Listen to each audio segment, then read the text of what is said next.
Welcome to Jersey's Best Podcast, a weekly deep dive into everything that makes New Jersey spectacular, bizarre, beautiful, sometimes annoying, but always the best.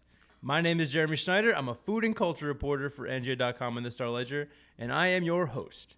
Remember to send episode suggestions, guest ideas, and questions our way at jerseysbestpodcast@gmail.com and follow us at Jersey's Best Podcast on Instagram, TikTok, Threads, and Blue Sky. We're having a lot of fun posting podcast clips and New Jersey memes and a bunch of goofy stuff over there. Check it out. This week, Jersey's Best Podcast is going to hell. Just kidding. Hell is a trip to Connecticut when you're craving good pizza, and I will never make that mistake again. Look, New Jersey basically is heaven on earth. I'm pretty sure when Belinda Carlisle sang that song, she was talking about a Garden State Deli or the Jersey Shore, or maybe a Bruce Springsteen concert. But there's definitely some hellacious places in our lovely state. Locales we avoid at all costs. The kind of places that if we do get stuck there, we can't help but wonder, what the hell are we doing here? This week, we are venturing into the 9 rings of New Jersey hell, the absolute worst places in the state. It's Silvio Dante's Inferno, people. Joining me this week for this fiery journey is New Jersey comedian Emily Paige, host of the podcast If You Would Have Told Me. Emily, welcome to Jersey's Best Podcast. Thank you so much.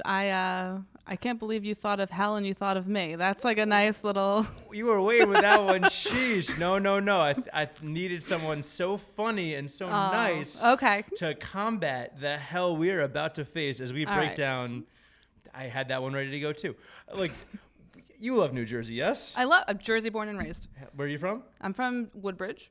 Central Jersey. It exists. And now I'm in Jackson, Central Jersey, same thing. And I'm sure you have lots of places in New Jersey that you love, that you cherish, that you appreciate. And I'm sure you have some places that you really hate. Absolutely. Yeah. Some places that you might call, I don't know, hell. Yes, absolutely. And it's part of being from New Jersey is admitting this, is accepting that as great as things are, shit sucks sometimes. Yes. And what I think is interesting is as we're preparing for this podcast, there are it's often the things that we love that eventually turn to hell. It's trips to places that suck. It's going to places that we all love so much that we're all there, and it's just too much happening at once. 100%. And you came up at 9, but there's definitely at least 18 probably. I think you could probably do 99. There's a whole lot of state. It's a small state and area-wise, but the most densely populated state, which creates some seriously annoying, terrible situations. And let's get to it. All right. Let's dive into Silvio Dante's Inferno, into the Jersey rings of hell. The first ring of hell, a bagel shop nightmare. When you go to a bagel shop, let's set the stage. It's Thanksgiving weekend. Everyone's back in town. You were at the bar the night before. You had a few too many, and now you're not feeling so great, and you just really need your Taylor ham / pork roll, egg, and cheese. The line is long. You see someone you didn't want to see. You're trying to make conversation, but you don't want to. And after all that wait, you finally get to the counter. You order that sandwich, and they say you have a very specific order. You know what you want. Oh, sorry, we're out. Yep. We don't have that.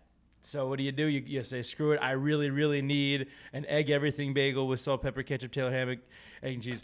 And so you go to your backup spot. Everyone has a backup spot. Yes. And you go there and you run, the line's long again, and you're like, whatever, I need this. I'm hungover. I need it. And then you get there to the front, and they have it, but then they mess up the order.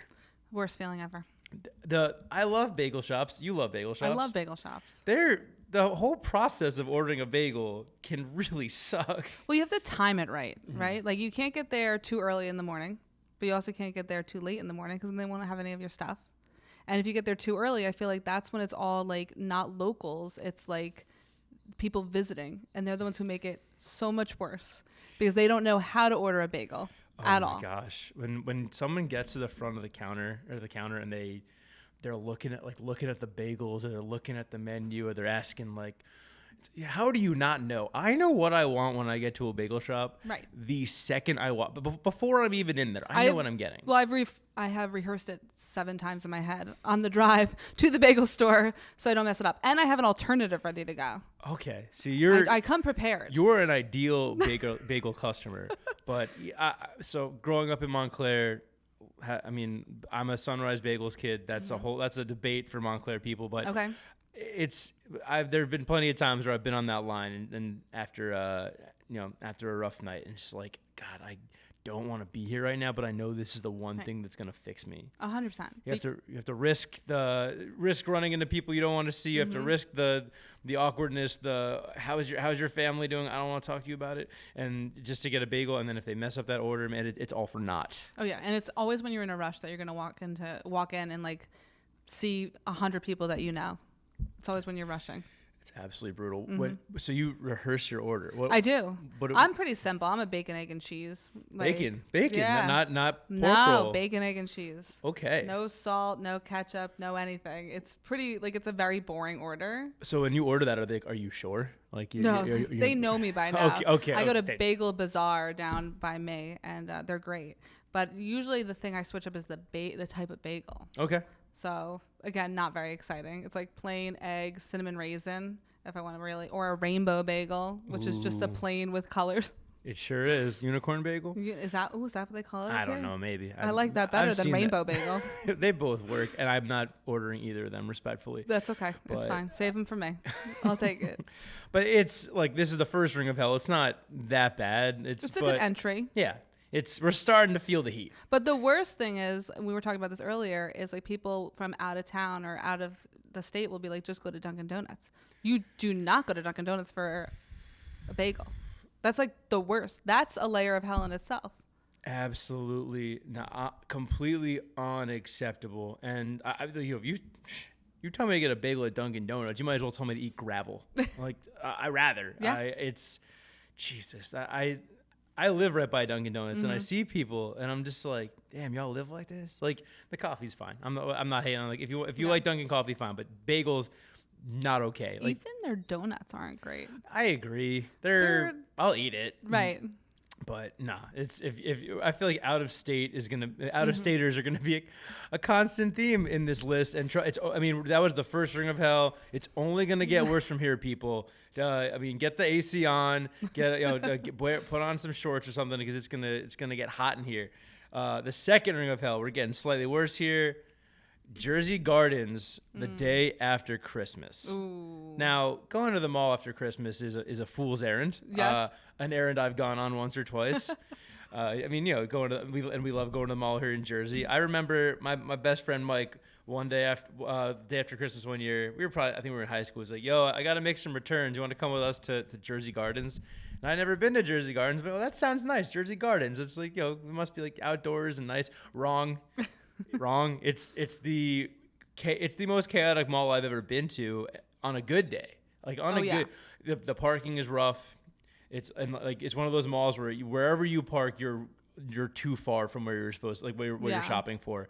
And then you get in there and it's just, like, I don't know what it is. I mean, it's a bunch of outlets. That's how they trap you with the name, though. Yeah. Jersey Garden. That's how they lure you in. I thought I'd be relaxed, but no, I was going to hell. It was, and they had even the food court. I know a food writer who can't pronounce food court. Even that was like more madness than usual. And I mean, I know we were talking about. I mean, you have not been. Have you been to Jersey Gardens? I don't think I have, but like we have like the Jersey Shore outlets down by me, or like the Jackson outlets, and it's the same thing. Like you don't ever want to go to any kind of shopping mall, whether it's the day after Thanksgiving or the day after Christmas, or you really want to avoid it a holiday time in general. That's why I do Amazon shopping. There we go. Shop online. It's easier. And Jersey mall culture is huge. And I actually had a lovely trip to American Dream this weekend. Oh, I like that mall. It's very nice. And I, for the first time ever, parked near my store. That's so exciting. And it was very relaxing. It was kind of almost tranquil. But Jersey Gardens, absolutely not. I don't know what it is about it, but I'll definitely never go back there around the holidays. But I specifically I will pay for the shipping at this point, because that mall is just absolutely nuts. You can make this for any mall in New Jersey around the holidays. You will keep your returns. Yeah, sure. Screw it. It's fine. I'll take that loss. But I'll take it. Yeah. Our good friend Nick Fierro once told me that I think on this podcast, that he was at the Jersey Gardens Mall, the movie theater, and saw a screening of Alien by himself. You know? Really? And I was like, of course that happened to you, Nick Fierro. That's hilarious. Very. They were all at the mall making returns. That's why they weren't at the movies. So things are getting a little hotter now. We're Okay. going to the third ring of hell, the third ring of Jersey hell, MetLife Stadium on a fall Sunday. Yep. I don't want to be at MetLife most times. Like if I'm there for a Bruce concert, Okay. or the flea market's nice there. I'm on record saying that MetLife is a pretty unideal, unremarkable stadium. But when you're there on a Sunday, you're there for a football game, watching one of our historically terrible football teams. Are you a Giants or a Jets fan? My gosh, I don't know if I'm either of them anymore. I grew up a Jets fan, but then as I got older, I turned to the Giants because my mom's a Jets fan, my dad's a Giants fan. They give you options. I got options. They're not great options, but I've got Not options. anymore. The beautiful thing about 2025, whoever you root for, they probably suck. True. But so I don't go to Giants games, even though I'm a Giants fan. Not just Okay. because they're bad, which they are. Malik Neighbors save us, but the whole process, and I think it's football games in general are actually pretty. I mean, like way less. They're better in theory than they are in practice. I think they're better on. So I like baseball games in person, and I like football games on TV. I think that's absolutely. I think that's how it very goes. smart. Yeah. But so to go to these games, you're getting there early. You're braving Route 3 traffic at like 9 a.m. on a Sunday, and you're just like, here we go again, about to Right. start a day of misery watching this football team. You're tailgating. Maybe it's raining. Maybe it's. I mean, if it's a later game in the season, it's cold. Freezing. Yeah. You have the beautiful scenery of this giant air conditioner of a stadium and the Izod Center or whatever they're calling it these days, which is basically just like an empty arena from the like stuck in the 90s, and then getting in is annoying, and then you're surrounded by drunk idiots. Yep. Oh, I think the worst part is leaving at the end of the night. So we didn't even get there. Oh, but we haven't even talked about the part where the Giants and Jets lose. I'm just jumping to the Yeah. worst part, which is just trying to get home. Oh, I mean, I'm usually, if I do go to one of these games, I'm already thinking about going home probably by halftime because the food has sucked. The beers have been $20. Oh, and, yeah. and there's not enough alcohol in the world to make me feel better about Daniel Jones. Don't miss you, buddy. Sorry. And you're surrounded by drunk morons. And I think part of the reason they might be so annoying is not all of them are from New Jersey. Yeah, I think we're going to see this keep coming up every layer. Jersey people are bad enough, and I can say that because I'm from here. But you mix this in with especially at MetLife, it's all like New Yorkers or like whoever the away team is. And they're probably not even the problem. I'm blaming New York. Yeah. Unless it's the Cowboys fans, no, they're pretty terrible. Oh, that's a. Well, they're not even from Dallas. Or if the Eagles fans come. Well. No, Cowboys is America's team. Oh, so. God. Yeah, no wonder they're losing. Quote unquote. Yeah. No, I feel like it's a lot of the out of towners. They just people are so have so much to say about Jersey, but we're the normal ones.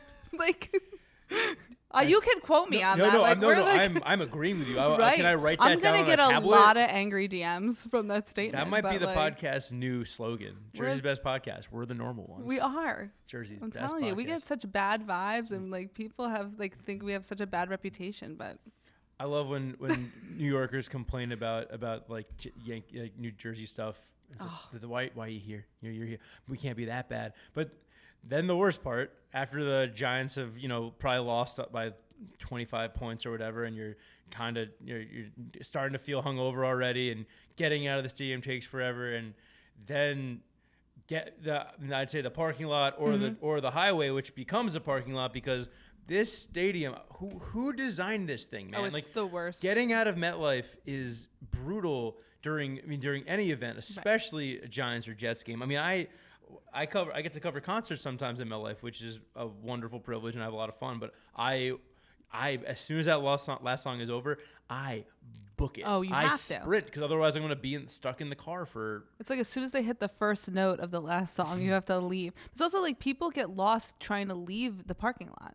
Have you ever gotten lost Yes. in MetLife parking lot? Oh, many times. Oh, yeah, it's terrible. I put a tracker on my car just for that reason because it's just miles and miles of gray and confusing and.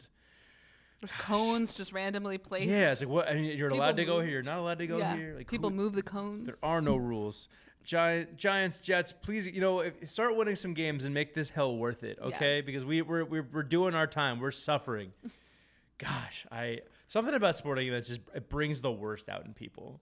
100%. I feel it's like Eli Manning threw a pick, so I'm gonna throw a beer. And it's like, nah, man, we're in public. Come on, like. And that's even before the game starts. That's like when they're tailgating. Yeah, because they're talking about a pick Eli Manning threw in like 2006. Right. But that's how Giants fans are, man.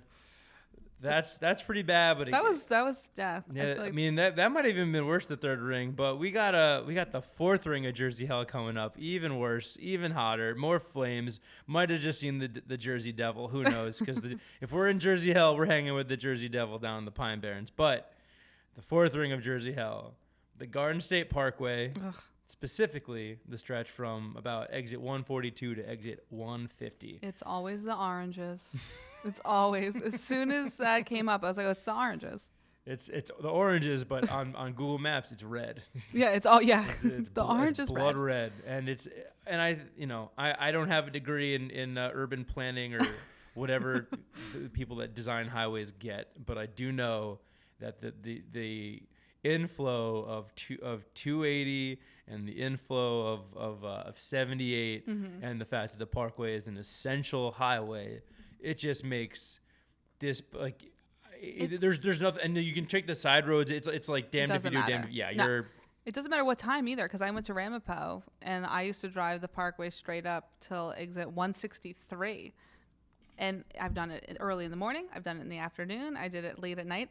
There's always traffic there, for no reason. It's why are we all here? Yeah. What's going on? I thought it's 4 a.m. I thought I was good. Yeah. Nope, that's what you thought. Never. It's it's so brutal, and the most hellacious part of it, what really feels like hell, in this stretch, there's a cemetery.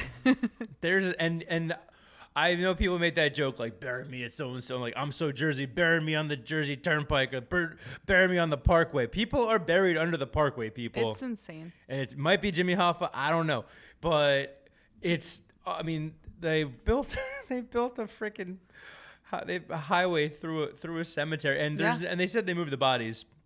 I highly doubt they moved anything. You think they're all there? Yeah, I think no. But there's sometimes when I'm on that. I remember as a kid, like I was 6 years old on this stretch. I don't know anything about anything. I'm 6, but I got stuck in traffic on that point, as one does, and I remember looking and I was like, "There's a cemetery here." Yeah. And I was like, my 6-year-old mind was like, they bury people here? And no one's going to visit that grave that's right on the edge of like the Parkway, because you know what I mean? Like, if there's a car crash, they gosh, might hit your tombstone. They're done, yeah. And not only that, but there is and this is how I knew I was going to be a food writer one day, because I remember in that same stretch when I was like, first off, why are they burying people right by a highway? That sounds terrible. Second, why is there a deli right there? Is there really? There's a deli, and it's like a bodega type deli. It's not like Fiore's or nothing, but like it was enough that when I was 6, I was like, "This is not appetizing." You were looking at like dead body. You're looking at tombstones. You're looking at traffic.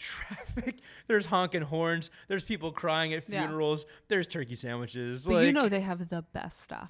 Like, that is probably one of the best delis in New Jersey. I'm embarrassed to admit I have not been, and I think you're right. It has to be. That place has to be with poppin'. A location like that. Yeah. If they're still open, I mean, either that or they're just getting the funeral crowd. Like, I'm so sad about Uncle Vinny. Let's go get a sub. There you go. Perfect. That's nothing. I mean, hey, if there's... At my funeral, I hope they have delicious subs in many years. Many years.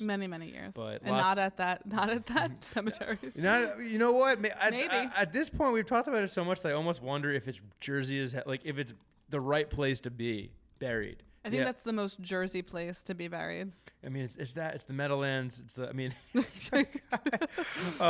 me at the Meadowlands. Bury me. So that's the fourth ring of hell. I mean, I can't believe it gets worse than this, but it does.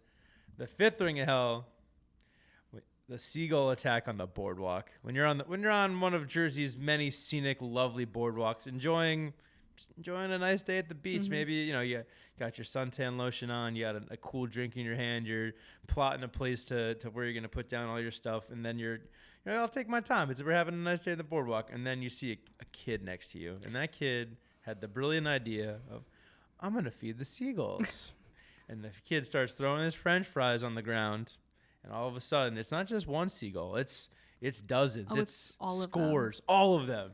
And that kid is not from New Jersey, by the way, because we've taught them better. We know better. We're raised. It's like the golden rule, mind your manners, don't feed the seagulls. Yep.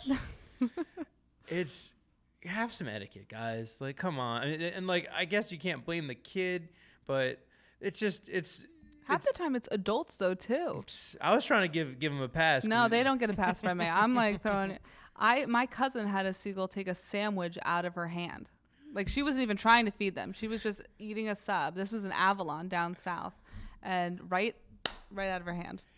They don't care. Jersey seagulls love sandwiches too. If it's from the cemetery deli, they're coming for you. They want it. I've actually had this. I wasn't on the boardwalk. I was just on the beach, and a seagull grabbed a sandwich out of my hand, and I grabbed it back. Okay. And then I was just like, "What the hell do I do now?"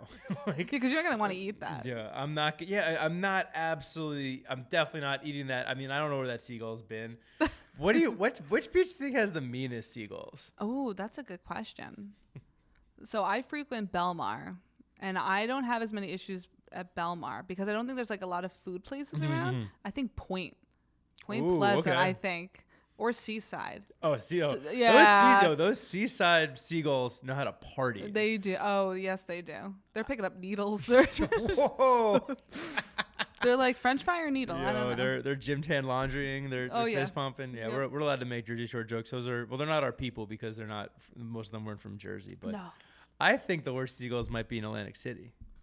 You know what? I never even think about that when I think about, because it's so far down south. Yeah, but yeah, probably. I mean, I have my feelings on Atlantic City's beach are well known, but I'm just imagining these like it's like a seagull swoops in, has like a smoker's cough. Oh yeah. Hey toots, them French fries looking nice. Well, then you have like a colony of cats that live down Atlantic City boardwalks too, apparently. I haven't seen the Atlantic City cats. There's like a cat colony down there. Okay, this podcast is over. I'm going to Atlantic City right now. I want to hang out with these cats. We've taken a turn. Yeah.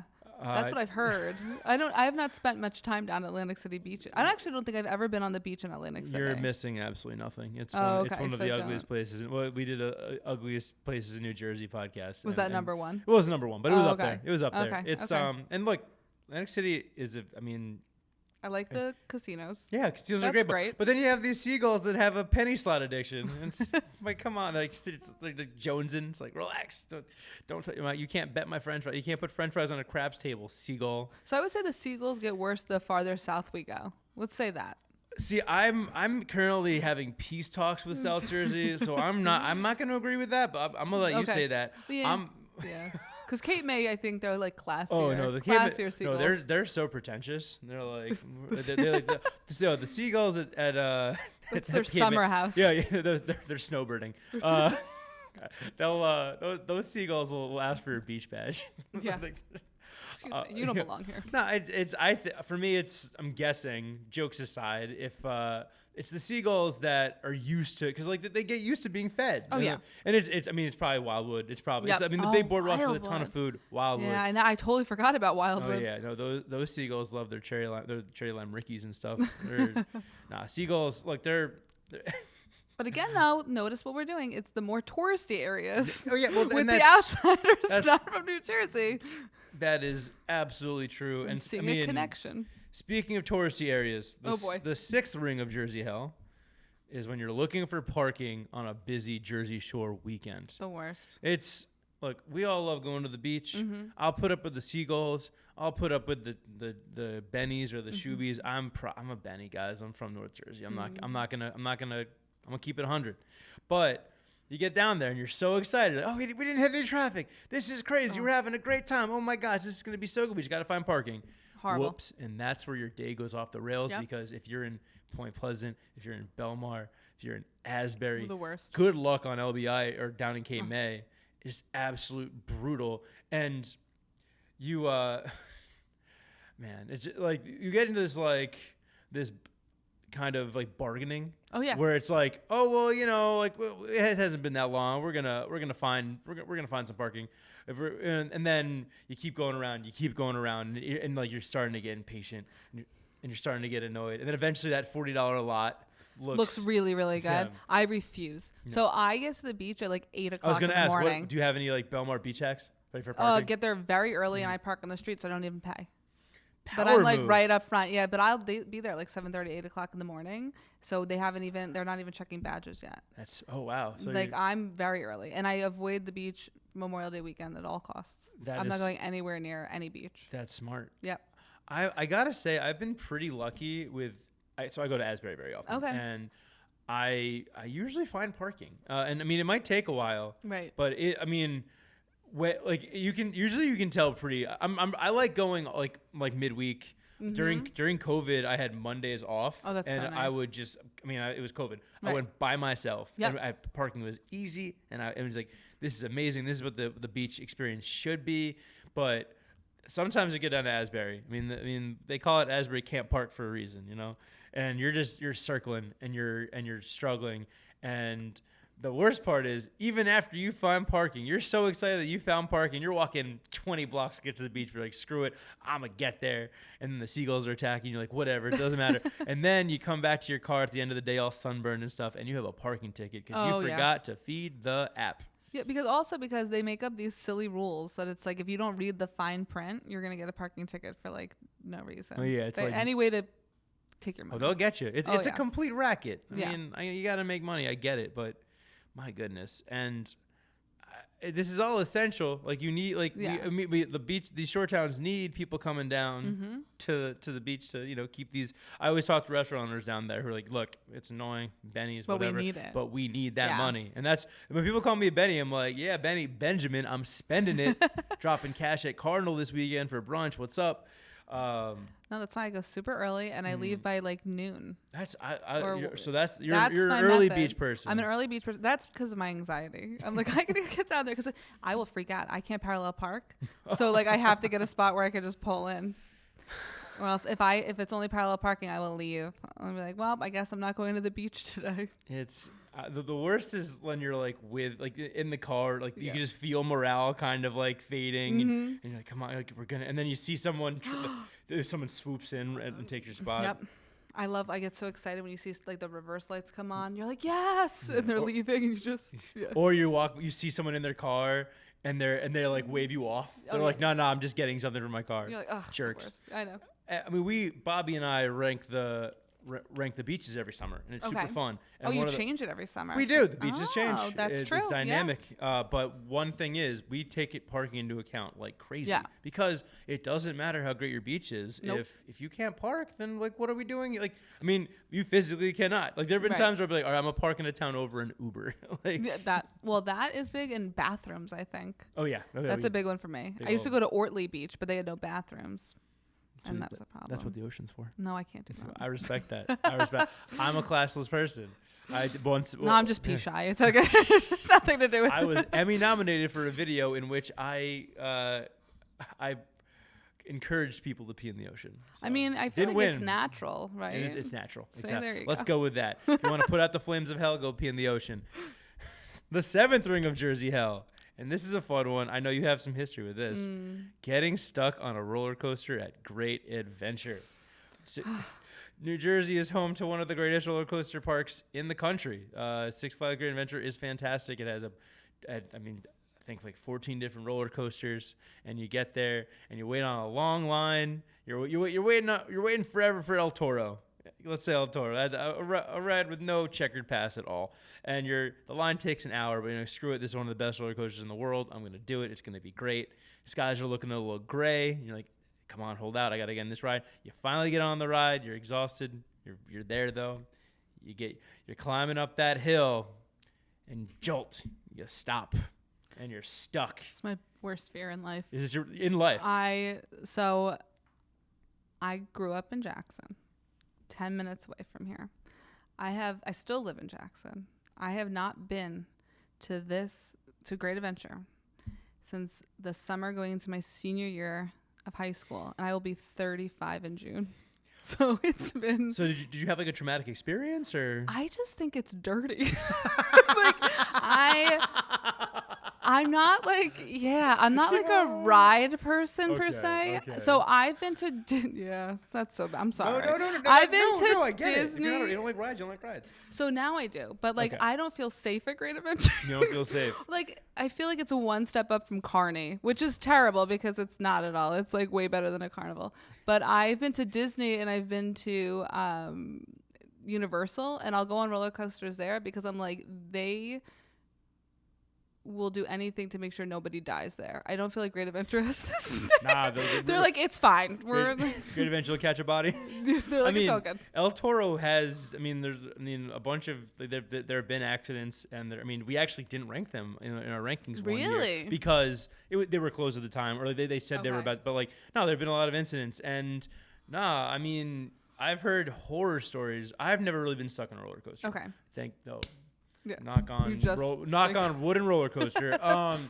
But I've heard stories of people getting stuck in really, really bad, but not just like if you get stuck up the hill, that sucks. That's no fun. That's okay though. You're upright. Yeah. You're not upside down. No. You're not strapped. I've heard about people getting stuck on Superman, the one where you're like, and you're and like being stuck in that position would be so bad. Yeah. And then even worse, sometimes you finally do get going, and like you have to like your mentality is like you have to be in a certain mindset to be on a roller coaster, and it's like you've been stuck there for like I don't know, you could be there for hours, and then like you finally get to go, and you're like, oh crap, I forgot. Now I have to go down a 200-foot hill to get home. Right, exactly. It's like you're like, oh, I'm there, and then you're like, oh no, I don't want to go through this right now. So you're not a Six Flags person. I'm not, and like people keep bugging me to go, and I'm like, I'd rather pay and fly 2 hours and go to Disney. I enjoy Disney. I'm not a Disney adult by any stretch, but I've had some great experiences. Six Flags scratches a different itch. It's a more dangerous itch. Maybe this summer I'll experiment a little and see. It's actually funny. I hurt my neck on the new ride, the Flash ride, and and I think I'm scared of roller coasters now. Are you? Yeah, a little bit. I'll do it, but it was like I got off the ride and Dwayne, our producer's like, "Want to go on again?" And I was like, "I'm good. I'm good. I can't turn right now. I feel fine now. We're fine. No loss." Maybe if you go back on, it'll hurt, like fix your neck. Do it backwards. I've never gone upside down on a roller coaster. Never. No, so that's like my goal this summer. But again, I won't do it at Great Adventure. I'll do it at Disney or Universal. My beef with Six Flags right now is about King of Ka, and you told me. Wait, so you grew up. Your family's not far from. No, they like 10 minutes away, so they heard it when it imploded. I guess was the word you would use. They blew it up. It was a controlled demolition. When they stole it from us. But it was so funny because they warned people like, "Hey, we're gonna be doing it at this time," but then they did it earlier. People were like, "You told us you do it at 7:30, and then at 7:00 it happened. So why'd you warn us?" Like there's. Taking King of Ka is hell, but being stuck on King of Ka would be even more hell. Oh, imagine. That's the one that drops. King of Ka is 450. Was. Damn, I gotta talk about it in the past tense now. No, I should have buried it in that cemetery off the Parkway. Yo, good callback. So you go up 456 feet. Okay. You launch 120 miles an hour, 456 feet up. You're up there for you whoop, and then you go right back down. I'm just imagining. I literally don't. I can't imagine a scarier thing in New Jersey than if you somehow got stuck right there at the top. That would be my nightmare. Yeah, I would never go on a roller coaster again. That is the seventh ring of hell. Eighth ring of hell. This was when we were discussing this this episode. This is the first thing that came to mind for me. Oh boy, I've done a lot of crazy things for this job. I've gone to White Castle on Valentine's Day by myself. I've gone to like dozens of steakhouses in like a week's span. I'll do pretty much anything for my job. I love my job, but there's one thing I will not do. I will not go to Hoboken during SantaCon. Oh no. Santa Claus might be a winter thing, but it's hell to me, baby, because you're taking all the worst components of the holidays and all the worst components of Hobokens and all the worst components of alcohol and just putting them in this mile square, just a bunch of frat bros drinking crappy beer and wearing Santa hats and raging. And frankly, navigating Hoboken can be tricky no matter what, just because it is so small and it's very dense, mile square city, and like brutal. Oh, parking. Parking in Hoboken could have been on this list. You should never drive into Hoboken. No, I mean I Uber there, even though I live in the Heights in Jersey City, but the parking is impossible. But nothing is worse than Hoboken during SantaCon. Not at all. No. It's the broiest bros, day drinking, raging. Yeah. And I love sometimes you'll see bars put up signs that say no Santas, and I'm like, okay, that's fantastic. I mess with this bar. I like this bar. Y'all are real for that because I frankly can't. I mean, I've seen videos, and it sounds terrible. It seems terrible. I've had friends that go, and I'm just like, y'all have fun. Like I'm 35 now, but even and I think something is when you're. This is the kind of thing that will be more appealing for when you're in your 20s. Oh, 100%. I think I went when I was in my 20s. I didn't dress up, but I happened to be in Hoboken the same weekend that was going on. But like even then you can kind of like deal with it. You're like, oh, this is so fun. Like I'll do this next year. And then you hit 30 and you're like, I want to be so far away from these people as humanly possible. That St. Patrick's Day in Hoboken, yes. That's another one. Halloween in Hoboken. Basically any holiday, don't go to Hoboken. Yeah. I mean, there's specifically SantaCon though, because there's something about I mean, it's cold out, so people are drinking more to stay warm, and they're wearing no clothes. Yeah. The guys are. They got those shirts on. They got just the beard. The beard, no shirt, Santa hat, and like who raised you? Right. Like this is not a religious thing. This is just a life decision thing, and you're making bad ones. And look, I have complicated feelings about Hoboken as it is. Right. I almost moved there when I moved to Jersey City. Cool. End up in Jersey City.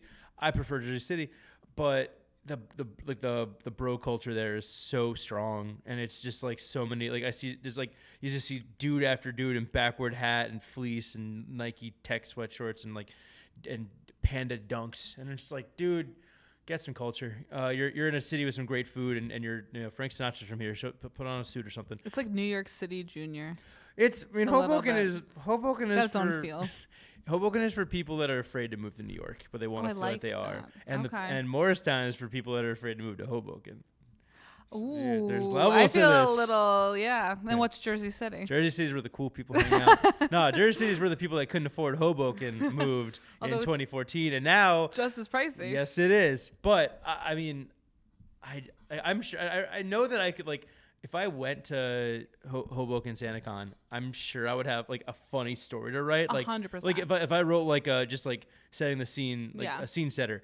I guess because you have a Santa throwing up on an elf, and you have like a Mrs. Claus who's crying because Santa probably made out with an elf or another Santa another Santa. God bless, but it's just.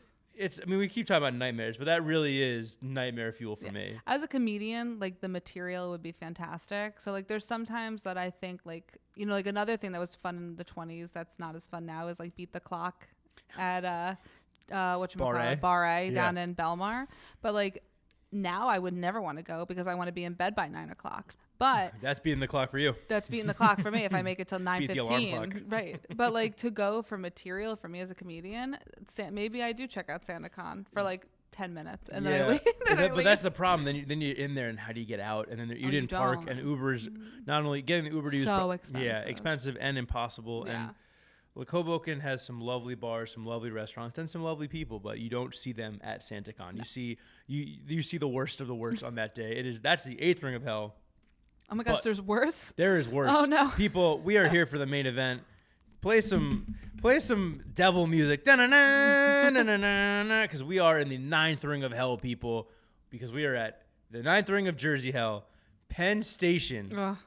When you're in the waiting room and you see that rolling wave of delays on the screen. It's train delayed, and everyone's looking up at that screen. You're packed in like sardines, and everyone just kind of exhales at the same time. Oh yeah. I'm not getting home, am I? And everyone thinks they are the most important person, and that their train is the one that needs to be fixed. Oh, you don't understand. You don't know. I have places to be. I have a dinner. I have kids. Everyone has kids, buddy. It's not that. Right. You're not special. You're not original. Get another bit, but. That Penn Station is crazy no matter what. 100%. And especially like during the holidays and stuff, but there's just that certain like and like we NJ transit problems, that's a punchline in in New Jersey culture. Right. And I actually take great joy in the fact that the ninth ring of hell is technically the ninth ring of Jersey hell is technically in New York. It is technically New York City. And you could have ended that sentence, the ninth ring of Jersey hell, just being Penn Station. Like, we didn't have, you know what I mean? Like, even when I'm there and as soon as your gate comes up, people just like push you out of the way. They run. It's like a free for all. It's like they're in a marathon. And I'm like, what is, like, we could all walk there. There's enough seats on that train for all of us. Logic. Why would we use that? No, we don't. Because we're in New York. Yes. Yeah, it's because we're using so much logic in Jersey. Come on, people. But I love the whole phenomenon of the when your track number being listed and everyone just books it. It's like gazelles on the Sahara. Just like, bam, going. And it's like, oh yeah, if we all run, this is totally going to be okay. I don't take the train to. I mean, when I go to New York now, I typically take the path, which is a whole other ring of hell. But I've been spared going to Penn Station too often. I do occasionally see those videos, and I'm just like of like the place absolutely mobbed and all the just like for whatever reason, because the infrastructure is failing and we haven't invested enough to support all these people that are taking the train, and then you just see what an absolute shit show it is. It's insane.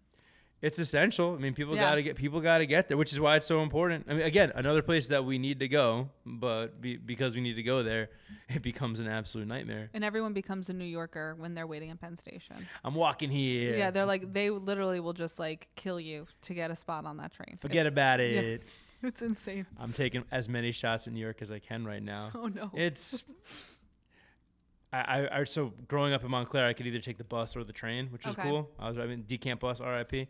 But taking the train, I always preferred it. But faster, right? Yeah, faster, and just no traffic. Right, right. I mean, there's train issues, NJ Transit. Yeah. But I would always just like as a kid, I would get so anxious in Penn Station, and when things go wrong at Penn Station, they go wrong. They go wrong. They go south real quick, and I guess and that was like in like 2015 before Uber was like really popping. Now I guess you in theory look at the Uber, and guess what? When you're in the ninth ring of Jersey hell in Penn Station and all the trains are delayed and everyone's looking for an Uber, guess what? $500 to get back to Harrison, New Jersey. I would never even think to take an Uber.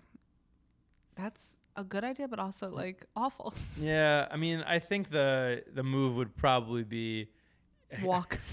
take the. You could take the train, the subway down to World Trade, or you take the path, and then, but then it's a whole. My personal Penn Station ring of hell was when I took the wrong. After I was in the city with friends, not at SantaCon or anything like that. But we had a long night, and I was not feeling so great, and I got on the wrong train, and I was supposed to go to. It was supposed to go to Newark. Newark Penn. Okay. But it went to. No, I'm sorry. It was supposed to go to Newark Broad. It went to Newark Penn. Oh goodness. And I was hungover. I'd been overserved the night before, and I get off the train and I'm like, where the hell am I? How did I get here? And I call my mom. She's like, on your own, buddy. Find your own way. And I took a New Jersey Transit bus from Newark to Montclair, which. That probably took forever. It did, and there was a crying child. Just kidding. There were several crying children. And you were hungover? I was hungover. And that's the 10th layer of hell. That's the 10th ring of hell.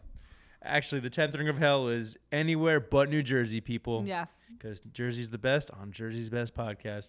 Emily, this has been super fun. Before we let you go, actually, before I say that, those were the rings of hell. Yes. That was a lot of fun. That was fun. I'm feeling a little sunburned for that one. I'm rethinking my life decisions and hoping I end up in Jersey heaven, aka the next Bruce Springsteen concert. Emily, before we let you go, we have to run you through the Garden State Gauntlet. It's a series of rapid fire questions. Oh goodness! And these for you, they're gonna kind of relate to things we discussed today. Oh boy! But they're not gonna be least favorites. It's gonna be favorites. Oh, so my favorites. Yeah, this is not like trivia. It's not a quick. No. I'm like ready to go. Ooh, that's a good idea. We should do that sometime. Trivia. If we get an expert in here, not that you're not an expert, but like someone who's I probably am not an expert. Well, you're going to be an expert on these because these are all of Emily's favorite things. Perfect. Okay. Emily, are you ready for the Garden State Gauntlet? I am. Let's do it. Emma, what's your favorite bagel shop? Bagel Bazaar. In Jackson. What's your favorite New Jersey mall? Freehold Raceway Mall. You are on top of these. What do you have a favorite Meadowlands memory? Tailgating. I don't like. It's not a specific game, but just tailgating in general. What is your favorite New Jersey highway? Oh, The Parkway, but not by the oranges. Oh, maybe Route 9. Route 9. Route 9. Okay, yeah, okay, Route okay. 9. Good answer. What's your favorite New Jersey beach town? Belmar. Classic. Yeah. What's your favorite Six Flags roller coaster? None of them. Oh, Skull Mountain is the only one I've ever been on. Oh, the OG. Still there. Is Love it? Skull Mountain. Yeah. Okay, all right. Favorite bar in Hoboken? I don't think I could name a bar in Hoboken. The favorite restaurant in Hoboken? I don't think I can name anything in Hoboken. Favorite part of Hoboken? Wherever the Santas aren't. That is a perfect answer. That's a wrap on this episode of Jersey's Best Podcast. Emily, thank you so much for joining us. Where can people follow you, find you, see you, plug whatever you got? Love it. Instagram is the main thing I use, so you can follow me at Emily Paige Comedy on Instagram. Also, my podcast is If You Would Have Told Me on Instagram, so give that a follow. And I'm at Uncle Vinny's a lot in Point Pleasant if you're looking for a beach town. That's my home club, so you can check me out there. Emily is absolutely hilarious, as you can tell from this wonderful podcast episode. Check her out, follow her, see her shows. Thank you to our audio producer, James Shapiro, our video producer, Dwayne Uzaro, our executive producer, Bobby Olivier. Thank you to the Schmutzadellas for our theme song. If you have any questions, episode ideas, guest suggestions, anything like that, email us at Jersey's Best Podcast. Remember to like, subscribe, leave us a review wherever you get your podcasts. We are a new podcast, and reviews and subscriptions and all that jazz really helps. And please consider subscribing to NJ.com. There's a link in your episode notes. New Jersey needs high-quality journalism, and our journalists need you. Tune in again next week for the latest episode of Jersey's Best Podcast. And remember, Jersey forever.